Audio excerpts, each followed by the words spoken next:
Today we will learn about African-American Marine James Anderson Jr., who showed great courage during the Vietnam War. Some short videos today call him Corporal or even a sniper, but his real rank was Private First Class and his job was rifleman. His story is not only about a battle far away. It is about a young man who loved his family, his faith, and his friends. When we hear how he gave his life to protect others, we start to see what real bravery looks like. His choices long ago still teach children and adults how to stand up for others and how to put care and duty ahead of fear. James Anderson Jr. was born in Los Angeles, California in 1947. He grew up in a busy neighborhood with brothers and sisters who shared small spaces, meals, and chores. At school, he did his work quietly and tried to be respectful to teachers.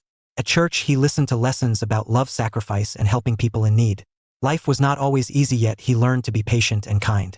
At home, older family members told stories about hard work and dignity, which helped him believe that his own life could make a difference.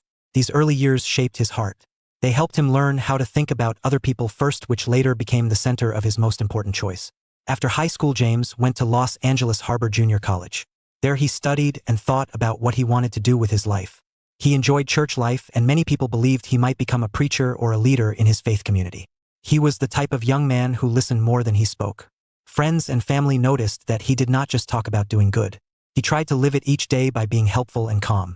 His dream of guiding people and lifting them up showed that service was already very important to him even before he ever wore a uniform. In February 1966, James made a life-changing decision. He chose to join the United States Marine Corps. Training at the Marine Corps Recruit Depot in San Diego was hard on purpose. Recruits had to run long distances and march with heavy packs. They practiced first aid so they could care for wounded teammates. They learned to use rifles safely and to follow orders even when they felt tired or afraid. James worked through the noise, heat, and pressure of training. When he finished basic training, he was promoted to Private First Class, which showed that his leaders trusted his effort and his attitude. After basic training, James went to Camp Pendleton in California for more instruction. There he trained as a rifleman in an infantry unit. Each day he practiced moving through hills and brush while staying low and alert. He learned how to read maps and how to listen for danger in the wind and in the trees. He drilled with his squad so they could work as one group, not as many separate people. They cleaned their gear, shared jokes during quiet moments, and wrote letters home. All of this practice and teamwork prepared them for the real dangers that they would soon face in Vietnam. Later, in 1966, James and his fellow Marines were sent to Vietnam. They joined a unit called Company F 2nd Battalion 3rd Marines. Their job was to move through hot, thick jungle and help other troops who were in trouble.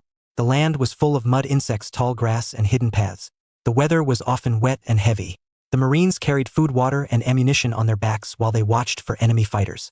During short breaks, they rested in simple camps where they cleaned their boots and checked their maps.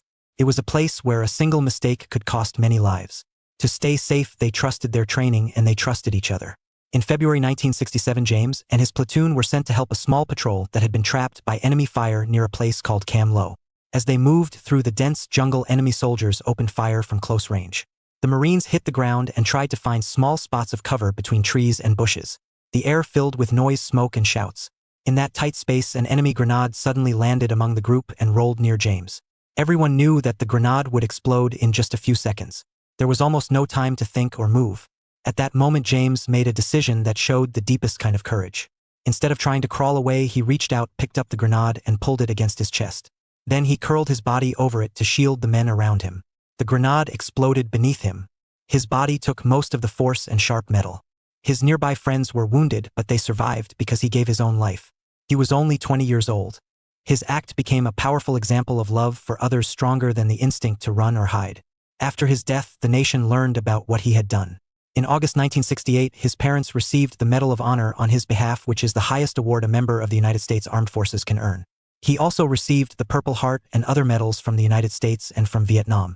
A Navy cargo ship was later named the USNS PFC James Anderson Jr. A park in Carson, California, and a dining hall at a Marine base in Hawaii also carry his name. His name appears on the Vietnam Veterans Memorial Wall and on signs in his home community so people see it during daily life.